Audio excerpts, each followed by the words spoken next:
জ্ঞানোডর্মা ততটাই কাজ হয় যদি আমরা উপযুক্ত সময় সেই পেশেন্টকে আমরা কাছে পাই। প্রাইমারি স্টেজে যদি আমরা কাছে পাই তাহলে কিন্তু আমরা তাকে ট্রিটমেন্ট দিতে পারি জ্ঞানোডর্মা দিয়ে। কারণ জ্ঞানোডর্মা এমনই একটি প্রোডাক্ট যেটা অ্যান্টি কার্সিনোমা হিসেবে কাজ করে এবং ক্যান্সার সেলকে নষ্ট করতে সহায়তা করে। এটা হচ্ছে একটা মিরাক্কেল প্রোডাক্ট। এটা ডক্টর অশ্বিনী কুমার গুপ্তাজি অনবদ্য সৃষ্টি, যেটা ভারতবর্ষে অনেক কোম্পানি এই জ্ঞানোডর্মা দিতে পারেনি। যার জন্য অ্যালটোসকে আবার একটা জোরে হাততালি, একটা জোরে বিগ হ্যান্ড দিয়ে নেব।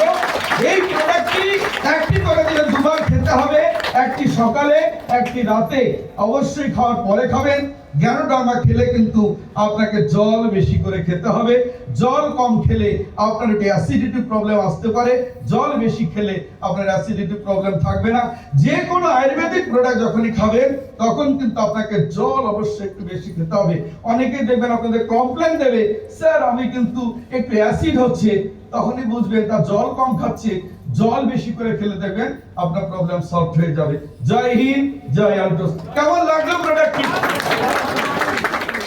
ভালো কি? ইয়েস এর মধ্যে